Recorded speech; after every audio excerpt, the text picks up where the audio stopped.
A very good evening, everybody here in the Kazerne. My name is Jeroen Junte. I will be the interviewer of Nienke and Dave. Before we start the official program, I have a few household rules, so to say. Well, one is actually quite a rule. It's the telephone. Yes, you don't have to put it off. Please leave it on, so you can Twitter and Facebook and let the world know what's being said here. But do keep the sound off and keep the use a little bit limited. I'm going to have a conversation here with Nienke Hoogvliet and Dave Hakkens. That's going to last like between 5 minutes and 2 hours now. Somewhere between, say, 30 minutes, 45 minutes. At the end of the conversation there's room for questions. So if you have a question, please remember it very carefully. If you forget it, like my mother said, it wasn't very important probably. And there's always the chance that in the end it gets answered during the conversation. So if you have a question, remember it, and then at the end of the evening, raise your hand, and Margot, one of the people here at the Kazerne, will come to you with the microphone, and you can ask your question to Dave and Nienke. Dave is coming to us by Zoom from Portugal, so there might be a small delay in the conversation, but I think we'll manage. We've done this before, and we've done it in rougher conditions. Any questions? No? You probably see somebody running here with a big camera. This interview might be part of a documentary being made on Dave and Nienke. So we're making history here tonight. Enjoy. Yes, Nienke. You're the star of the evening, please. Sit down, yes, take a seat. I'm gonna have a seat as well. So, again, welcome everybody here in the Kazerne for a live interview with Dave Hakkens, coming from us live from Portugal, where he's setting up camp, literally. We'll come to that later. And here on my right is Nienke Hoogvliet. My name is Jeroen Junte. I'm editor-in-chief of DesignDigger.nl, and also some people might know me of the Volkskrant, where I write for, or other journalistic work that I do. But that's of minor importance. The important guests tonight here in the Kazerne are Nienke Hoogvliet and Dave Hakkens. As you see, double sustainable. They're both sustainable, but they're not just sustainable, they are double sustainable. They are very sustainable. Yeah, it sounded a bit like Donald Trump there. No, but not only are they sustainable and work in a sustainable way, they also think on a bigger level. They're world improvers. They want to change the world with their work. They do that by exploring new materials and exploring new techniques. They're not so much about products. They're not the kind of designers that design a new lamp or a new chair or a new interior. They design, so to say, systems. They want to change the way we produce, the way we evaluate the materials we use in production, and also the value of the products itself. They're going to make products that last. And they do that in a cooperative way as well. Dave and Nienke were both here in the Kazerne, part of an exhibition that was called Next Up. So they go a long way back. They belong to a generation of designers that work in a resilient way, and they work in a brave way also. And in a way, they're innovative and trying to find new ways. They're pathfinders, innovating with new ways of production, worldwide, globally, or alone in their studio. And I'm very, very proud that they're here tonight. So can I please have a big applause for Dave and Nienke.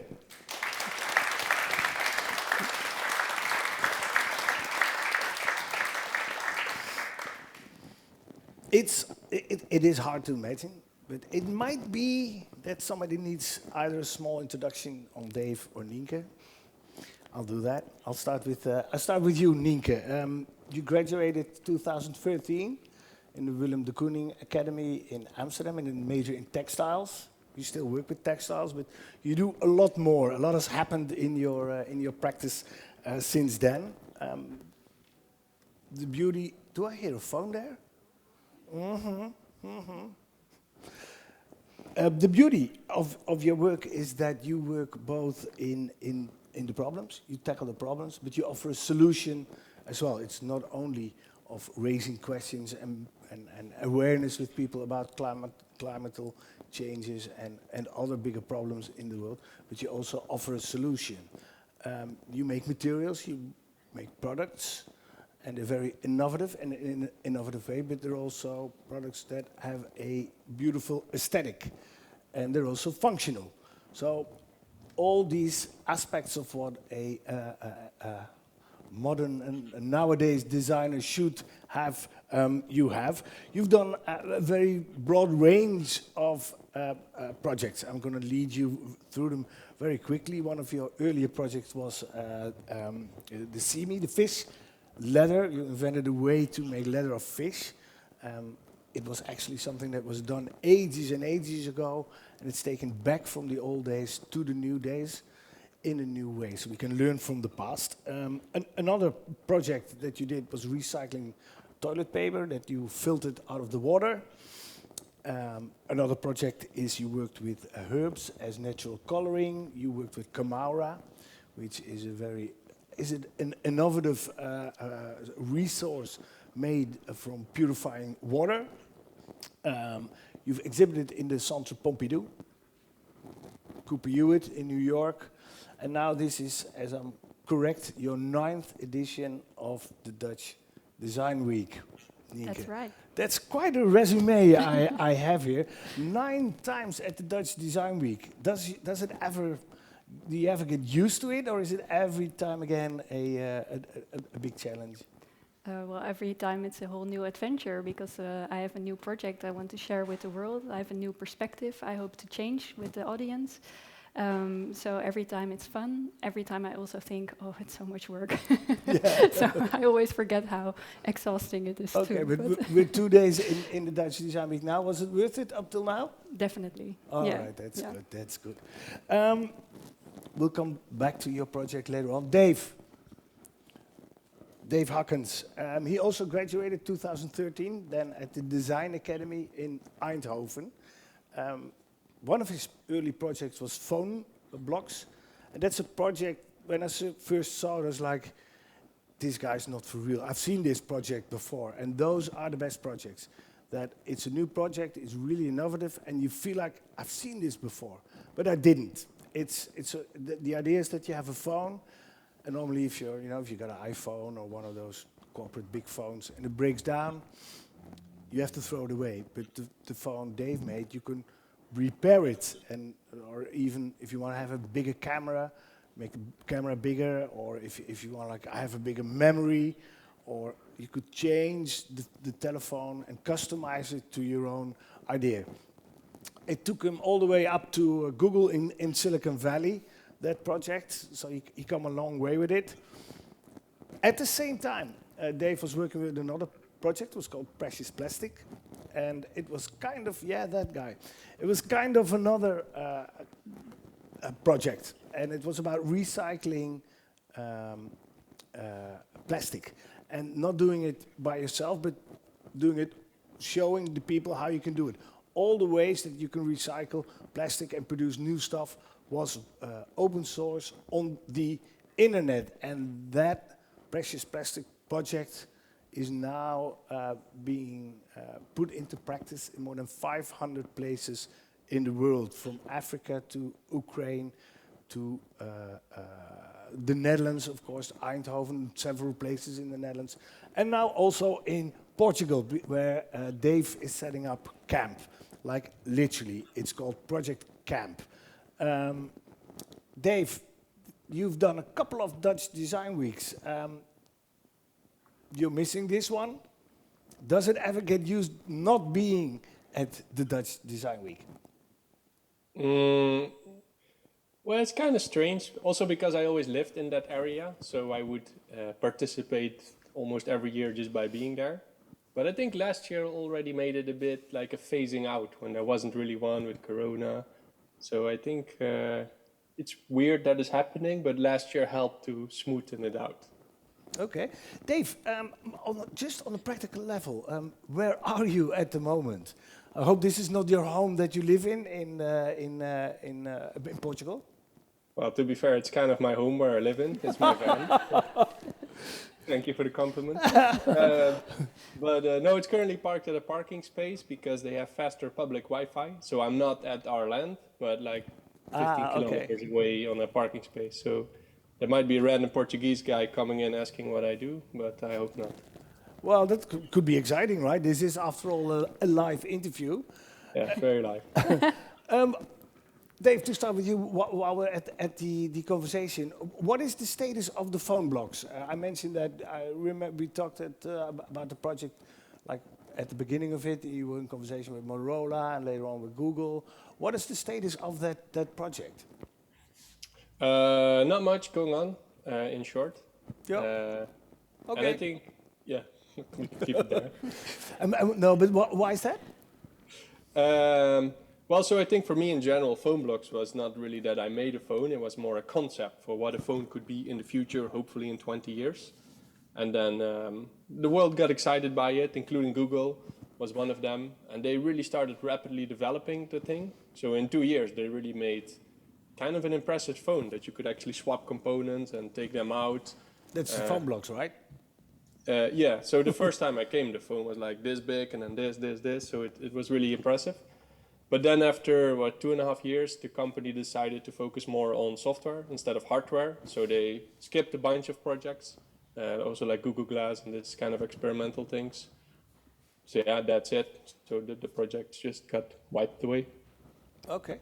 Nienke, you've worked with industries and bigger institutions as well. For example, waterschatten, water treasures, is that the English word for that project? I guess so, yeah. There's no English word for it? No, because I like the Dutch, it's a word joke, because it's, in Dutch it's the waterschappen, who I collaborated with, and waterschatten, it's, Yeah, no, sorry for the English people here. Yeah. That's really hard to translate. Yeah. That's also a big institution that you worked with, not as big as Google, of course, but still.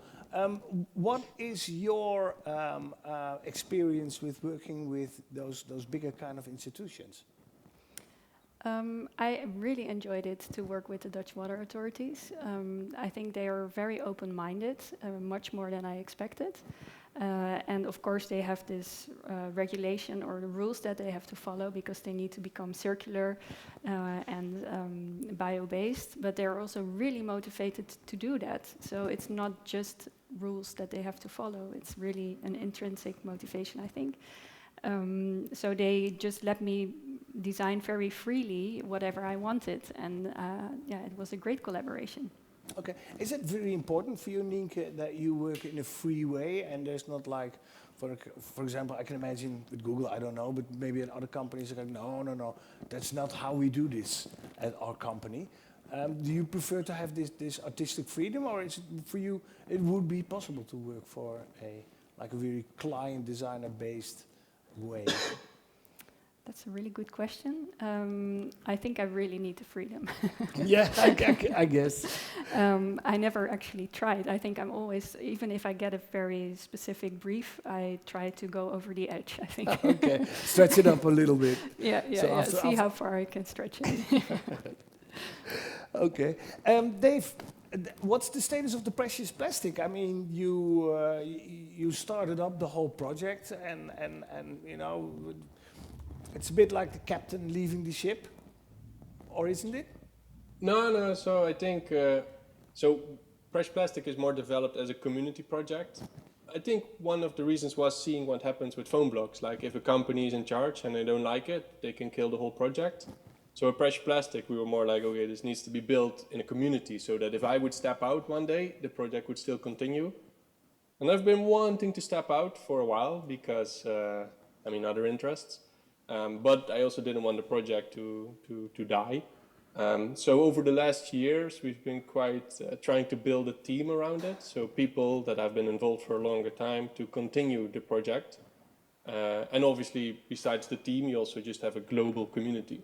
Yeah. So now the project is still just continued to be developed. I'm still there involved, but much less, like not on a day-to-day, more as an advisory almost. Which is cool. It's sort of trying to find out a new way how to run this project without having to do it day by day. Okay. You mentioned that you have new interests. Could you elaborate a little bit on that? What these new interests are? It is probably something to do with Portugal, I guess. Yeah. Well, I think in general I like the early stages of a project where you see a problem and you propose sort of a solution. And in some cases, like with precious plastic, I ended up spending 8 years or something on it, just trying to improve it, make it better. So it can take a while before you sort of, from idea to actually execution. But yeah, there are many other problems in the world, like fashion is an interesting one I would like to work on, or food. But for the coming years, I would say it's pretty settled. So in Portugal, it's more like trying to figure out how can you live sustainable, which is going to be a big topic for a long period of time. Tell me, in Portugal, is that also a community, or is this just you and maybe in a circle, or your partner, or who is involved in the project camp? So I think in general, we don't really know yet how it's going to evolve. It's a bit like an ongoing prototype. I've been there now almost 1 year, since November. And the goal was for the first year to set up a base camp. So a place that has water, electricity, internet, shelter, internet, so the basics. Yeah. And then now we're going to plan, okay, what we're going to do next year. And we set everything up that more people can join. I think we evolve every year to see what needs to be done. But I would say at the core of it, it probably means you live on the land with more people, because it seems like a much more efficient and fun way to live life instead of very individual. So you can share your resources more. Okay. Nienke, you have your own studio and you work under your own name. If you see that what Dave did with the precious plastic, you know, there are like dozens of people involved in all sorts of countries.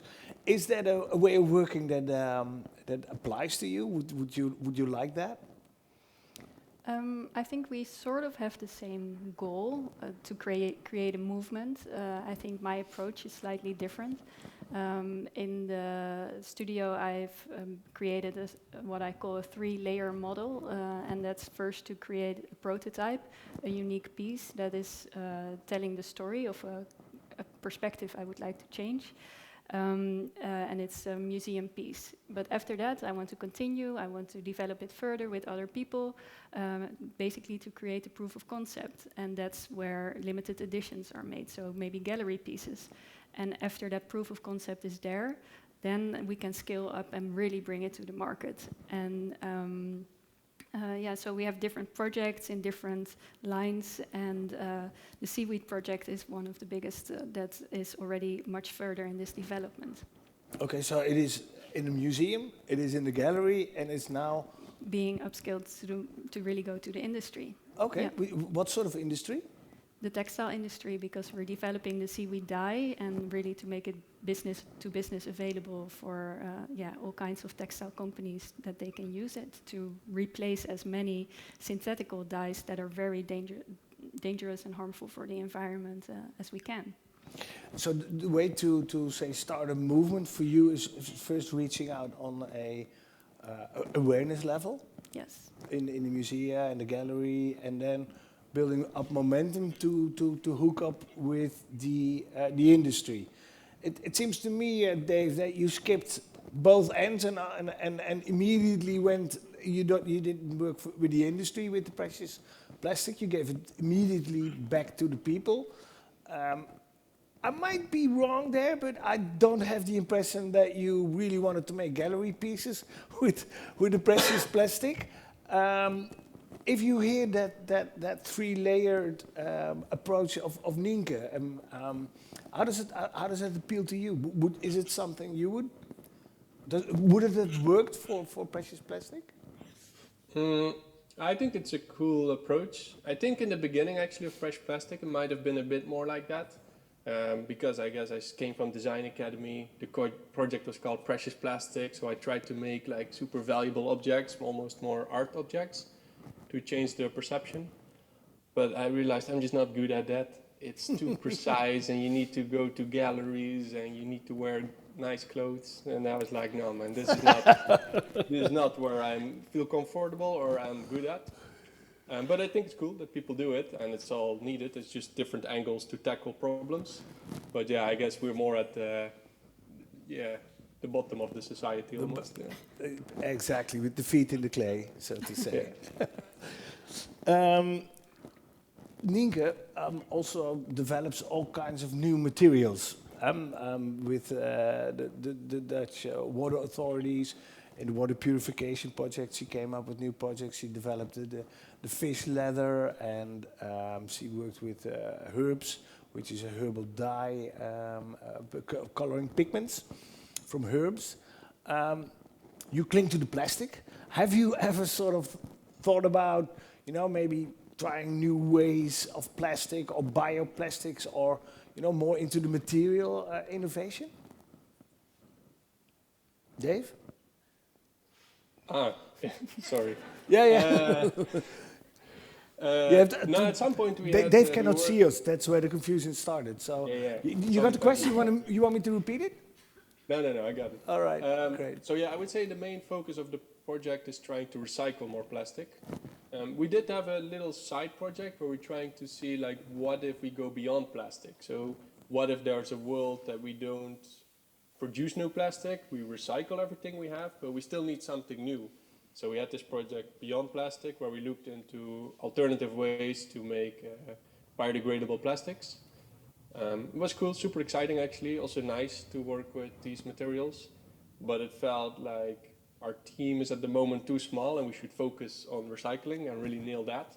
Yeah. And then hopefully other people work on it, or maybe ourselves in the future.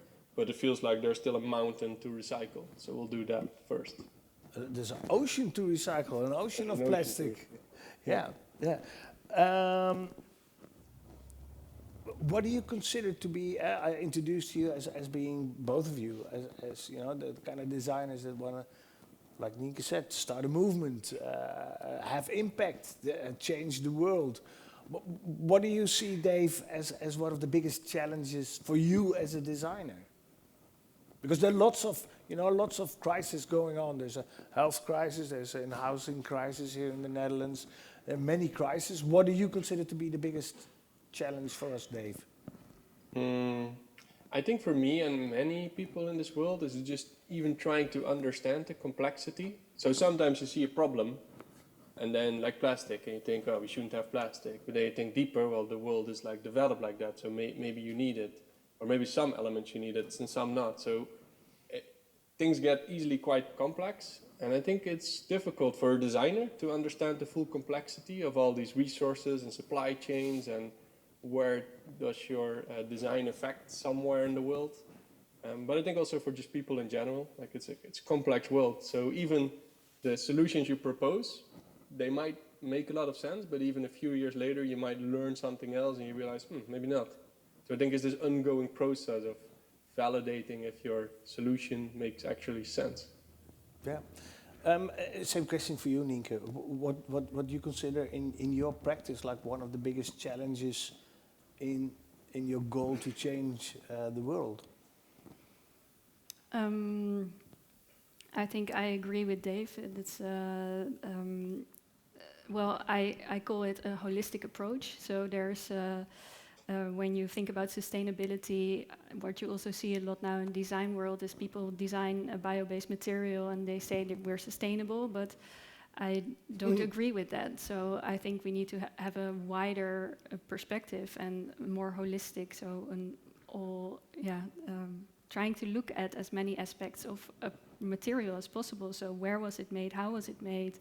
What will it affect after you don't use it anymore? But this is really difficult to do. I mean, there are so many aspects to consider. And taking the time and money also to do that in a very good way, it's difficult. There it is, money. Yes. The elephant in the room. We'll come to that later on. Nienke, of course, everybody here in the room, we all saw your project Values, but Dave didn't. We all saw it, or we're going to see it tomorrow or the day after tomorrow. Can you explain to Dave, like in just a couple of sentences, what your project Values is about? Yeah, you cannot see me, so sorry. I'm looking at you, but you cannot see me. No, after developing all these materials and new processes, we and then I talk in we because I worked on this together with my partner Tim Jongerius. We thought there is something that's even above how we can interact or create something truly sustainable, and that's how we value our objects and our products. So we created a research project on how values translate into value. And on the Dutch Design Week, we have an installation of 2 carpets. One is made in Armenia and one in the Netherlands. And then we ask people how they would value it without knowing the whole production process. And then eventually we show the whole production process. So who made it, how expensive was it, how much time went into it, was it organic or not, blah, blah, blah. And then we ask them to value it again. And in this way, we hope we can design a design method that would, from the start, help designers create more valuable objects. Yeah. All clear, Dave? Very clear. Yeah. Sounds cool. Yeah. What do you like about the project? You said sounds cool. What is in these kind of projects that appeals to you the most? I think that we often focused on like having a thing, the solution, or like technology. But I think it's often in our mind as well. So I think this goes a bit more in that direction, like trying to stretch a little bit our minds and where is the value created, and which I think is an important thing to tackle these global problems we have. It's not just the material and the resources, it's also in our own minds. And I think I've seen the project as well, and it is a very strong project. It's really well done, very well executed. Again, it's not only about the research, but the carpets themselves are really, really, really beautiful. You put all your work open source online, Dave. All the inventions that were being made with the precious plastic, all the new techniques that you developed, the machines to recycle the plastic, everything was online, downloadable, make it yourself, do it yourself. Does that relate to what Nienke is doing, these kind of transparencies? How do you mean, does it relate to? Well, Nienke is also like making something that usually is kept a secret. She's, putting it right there in the open and let people see, like, okay, if you want to have a carpet from Armenia, it's going to cost you this and that. Or if you want to do it in the Netherlands and you want to do it from local wool made from sheep from Texel, it's going to cost you that and that. In a way, it struck me that for you it's the same way how you work. Of course you can recycle your plastic yourself. You just shred it and heat it and 3D print it or press it or whatever. So there's almost like the aim of the game for you for you both in these different projects is making is becoming like transparency in your practice as a designer. That was the question. And now, do you relate to that? In that, if I break it down to that level, can you relate to another level now to the project of Nienke? Dave? Yeah, I think in general, one of the reasons why I think open source is interesting is because of that, because processes become more open and transparent. So you can show people how something is made, but also really teach them so they can do it themselves. And I think that also is something that changes then a little bit your mind, that you realize not everything around you just magically pops up. Someone has to make it, And the moment you made something yourself, you realize also the effort that went into making something. So I think being transparent about these processes can be very valuable for people to understand better all the things around them. Yeah. Nienke, you the See project and the Re-See project, you also published a book. Is that like the same way that Dave is putting all the knowledge and experience on the internet? The fish ladder, the book was really also I explained the method how to make it yourself. The Seaweed Project is a bit different because there we are trying to bring it to the industry, and that means you are building a company, and it's we have a startup now called Seaweed, and we're working with investors, and we cannot do it open source. So No. If we really want to change something in the industry, we need to keep our secret. There he is, the elephant again. Let's tackle the elephant now. How do you work with these kind of with a startup, and you want to be innovative and you want to reach out to the industry? Is it really, Dave? What do you think? Is it really necessary to do it this way and work with investors and do it, like with patents and keep everything, the whole process, how you develop things like a little bit covered up for yourself? Are there other ways, in your opinion? Well, yeah, I think there are other ways, but I wouldn't say one way is right or wrong. I think both try to tackle a problem or fix it. And I think both ways could work, or many different ways could work. I think you should also pick the thing you feel you can pull off yourself, because otherwise you might pick a way that you think, well, this is the ideal way to do it, but you actually don't know how to start, or you don't feel good doing it. So I think in the end, anything kind of helps. But yeah, my personal approach would be more open sourcing it and try to go around patents and things like this. But I don't necessarily think everyone should do that. Maybe, but I don't know. There are many ways to have impact and change the world. That's very much true. But again, you both chose to change the world and have your impact on the world, especially the material world, as a designer. Nienke, what is your drive to become and also to stay working as a designer? What makes you a designer, and first and foremost? Well, I think first and foremost, maybe I'm an idealist. So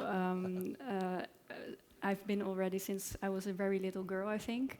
But in art school, I learned that design or art can be a method to tell people about how I can see the world in a different way and how to change the world. So I think I'm just very idealistic first. And I see design as a tool. That's also sort of our slogan. Design is a tool to shape new perspectives. Okay. Dave, do you consider yourself still a designer, or? And let me recap.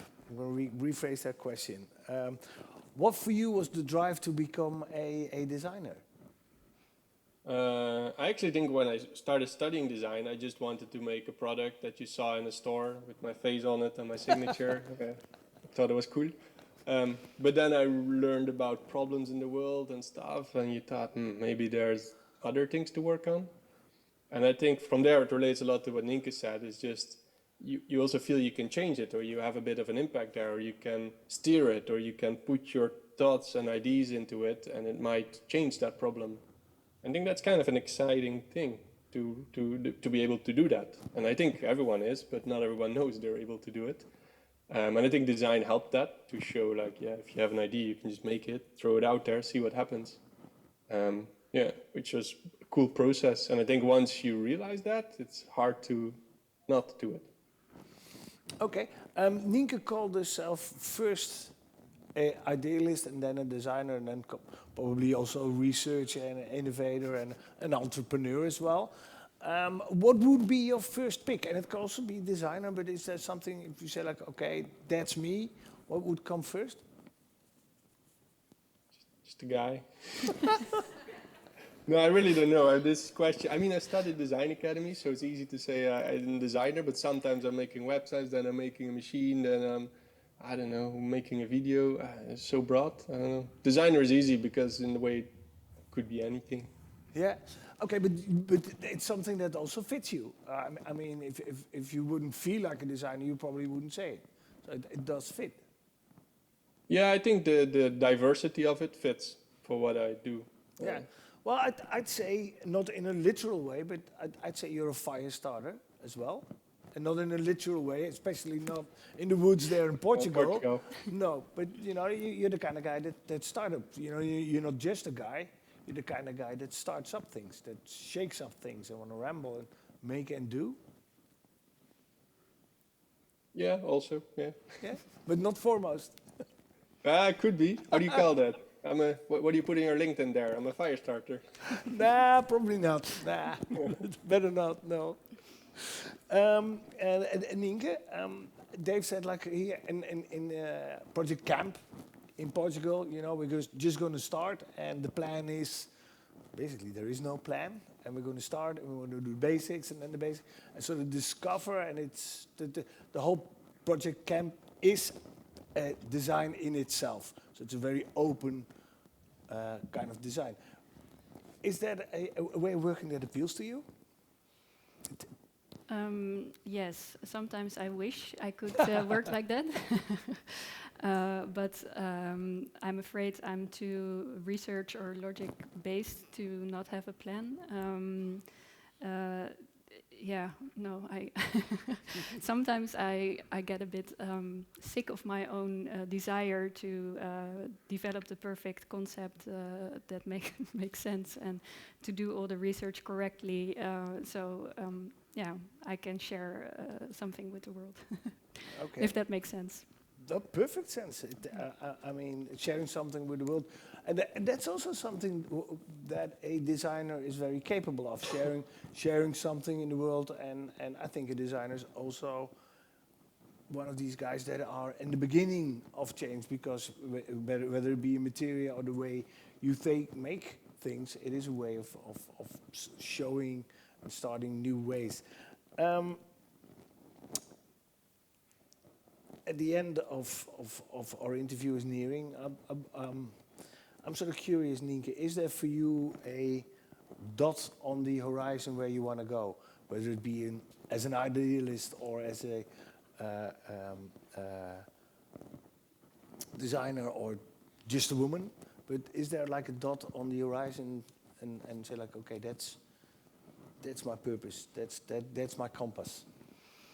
I would really like the seaweed to be applied in such a way that it's normal for all of us. So that we're walking in seaweed-dyed clothes as if it's as normal as it is now. But next to that, I think I would really like to change, to be able to keep changing perspectives in the way that I'm doing now, but with a little less financial pressure. There he is again. Yeah. So the freedom to really focus on what I want, that's my dream. Yeah. All right, beautiful dream. It's possible. Yes, It it's is getting nearer. Yeah, exactly. yeah. By the day, it's getting nearer. Definitely. Dave, do you have like this dot on the horizon and say like, okay, that's where I want to take it, whether it be design, whether it be the world, whether it be your personal life? So the last year I was having a toilet. We have a toilet now. So that was. No, not. I mean, sure, like 1,000 things I wish I could see happening, but I also feel like I'll see where it goes. Not too focused on one specific thing. Okay. Is that also what you know? When you went to the land in Portugal, there was nothing, right? Mm. And you go to this I would say barren land, and you have to build everything yourself. Isn't that the only way you can cope there and actually achieve something, be flexible and pragmatic? Yeah, in a way, I think otherwise things get quite stressful. and heavy on your shoulders if you set certain goals and the world keeps throwing curveballs or things go different than planned, and you're already maybe trying to solve a problem and then you have another problem on your shoulders. So I feel like maybe just go in a certain direction and hope for the best.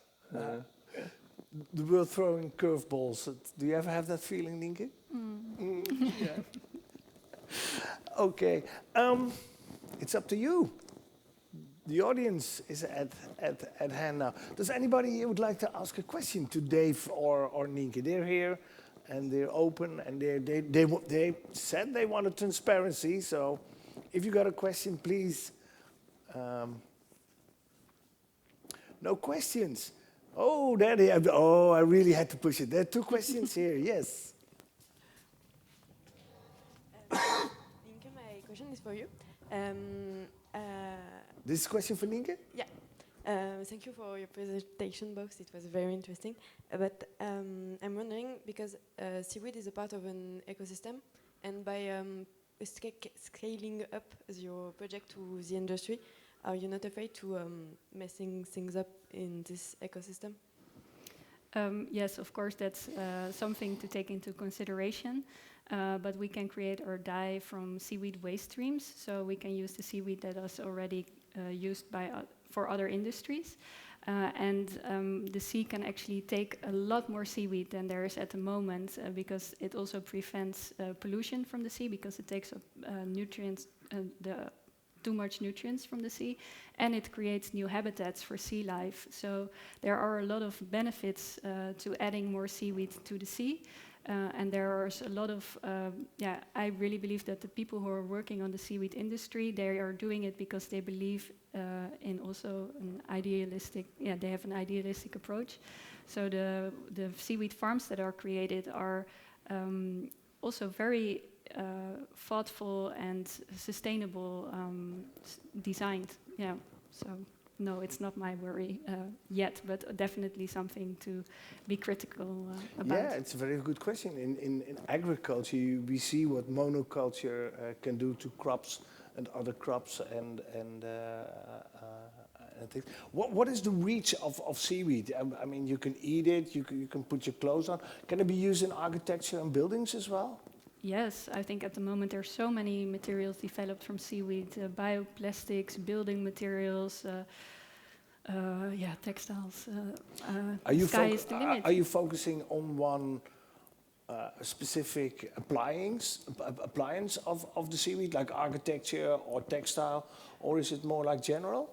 No, we are now really focusing on the dye, so a textile dye that can be applied for fashion or interior, but all kinds of fabrics. So really, you dive really into the material possibilities of the seaweed. Okay, thank you for your question. Thank you. You also have a question? Yes, I have a question for Dave. Your story also made me think of Joep van Lieshout. When I was studying at the Design Academy, I remember he was starting up his own environment in Rotterdam, trying to have his own self-providing state. AVL Mundo. Yeah. Did you involve other designers, or did you subconsciously get inspired by other designers, without being desk researching? Were you inspired in some way? I mean, could be. I've also seen that thing when I was at Design Academy. It was cool. I remember something that people needed this much alcohol a week to stay happy or something. I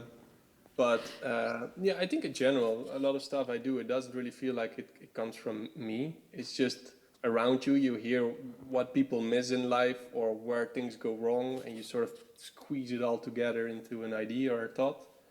In general, the project feels like it's not my project, but a project just for many people that think like that.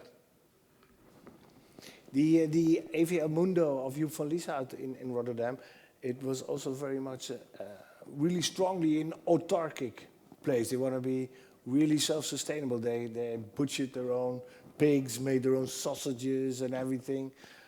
Is that something that you also want to do with Project Camp, take it to a fully autarkic level? No, I think the level would be more like, how can you be sustainable? how can you make sure your footprint is not massive, how it is in the developed world, while also having sort of a nice life. And I don't know where the line is, to be honest. And before starting the project, I also researched a lot of other communities, or communities that left some research from the 60s that started something and then collapsed, and seeing why it goes wrong. So I don't really know what it looks like, to be honest. Also, the world changed a lot. So yeah, we're still figuring it out. Okay, Dave, you left us. Yep, you left us in image. We can only hear your voice now. Let's see if there's any more questions. Yeah, there's a follow-up question here. Are you still there, Dave? Can you hear us? Yeah. All right, great. I have a question for you combined, because I'm wondering, is there already some system for people to calculate or track their own footprint? Like, you're more about research and you're like experiencing it in life. Dave is experiencing in life, and Nienke is more about research. Like combine it and then have a system that people can. It's for me, it's quite vague. Like I have no idea what my footprint is, but I didn't research it, so I'm just wondering: is this already there? Yeah, I think there are methods, but I think it's actually a specific profession, and I don't know enough about it to. For me, also the specific footprint is not that important, but I think I would go crazy if if I would research that. But as a studio, do you? I wouldn't say calculate, but do you measure? Do you have an idea of your footprint? No, and it's also, I think you have to pick your battles. That's what Tim always said. I choose one battle, it's, or not even one, there are already quite a lot. You cannot do everything at once. So you have to also be able to still live, yeah. And same question. I repeat the question for Dave. Yeah, do you track your footprint in Project Camp, or is it more like an intuitive process? I think it starts intuitive, as in I have no clue what my footprint is. You have these carbon calculators that measure your carbon, and then you think, well, is carbon everything that my footprint is? There must be more to it. I mean, I live my life, I buy something. Where does this thing come from? And what are the traces I leave on this land where I am? If I flush water, where does it go? So I think I don't know much of these processes, and I didn't like it, because you do feel we create a lot of wasteful processes. So we should understand where this goes wrong. And I think it starts also by even understanding your own life, where you are sort of not being very effective. And I think being on a land, starting it from scratch, you become already much more aware of the resources. If you harvest solar, you see how much you use the water. If you use a lot, the well goes down. If you plant a lot of monoculture trees, your forest wouldn't live. So I think it helps a lot to understand your own footprint, and not on a calculating kind of scale, but just more on the scale of what is my life and what does it bring and what does it lose around me. Exactly, more like a common sense way that how you organize your life and as sustainable as possible. Yeah, and I think that's also because we start basic. So I think we're now at this basic level. We might get a bit more advanced and in depth, but at this moment, even just understanding the basics is already like complex. Yeah. Any more questions for Dave or Nienke? Well, if there are no questions, that means that your story came across pretty well tonight. Dave, thank you so much for joining us from Portugal. Drive safely back to the camp. We're all looking forward. If we want to follow the progress of the Project Camp, how can we stay sort of involved, not in a literal way that we're all coming next week to chop wood and dig some holes, but more like, in an interesting level, how can we keep track of Project Camp? Every Monday, video on YouTube about the process. Okay. So skip Netflix from now on. Monday is YouTube night. Yes. Okay. Nienke, the Values project, it's now on the Dutch Design Week. It's sort of it's not sort of, it's hardcore research project into transparency of products and how we relate our values to the actual value of a product. It's now here on show at the Dutch Design Week. Is there going to be follow-up? How can we stay in touch with all, because everybody has to fill in forms and it's a whole investigation how the audience, the visitors here at Dutch Design Week, how they cope with their values. How can we keep up to date with that project? Because it seems it's not yet finished. No, it's not yet finished. No, it's actually Dutch Design Week is a big important part of the project.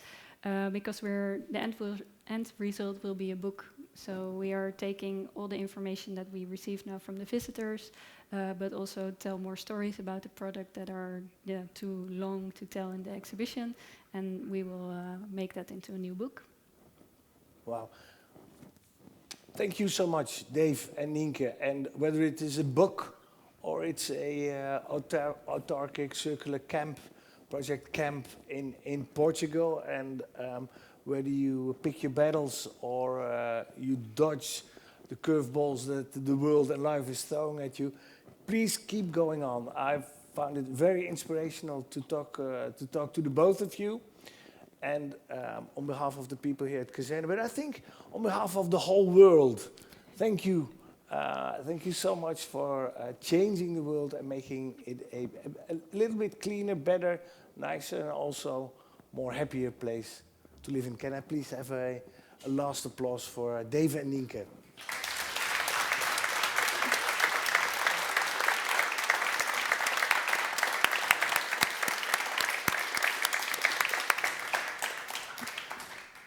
And you, of course, thank you for being here tonight. I don't know who's there, but thank you. All right. For coming. There's like 2,000 people here, Dave. And they all want an autograph. Sure. And there are people already, running out the door to the cars to drive to Portugal and chop wood. Okay. Is it going to be a public place as well? At some stage, yeah. But at this point, if you come now, you might catch me in my underpants waking up or something. So we still need to design a bit of a public area. Okay. Well, we're going to see you next Monday on YouTube. See you there, Dave. Thank you. All right. Sure. Take care. Thank you. It was nice to meet you, Dave. Nice to meet you and see you. Right. Thank you.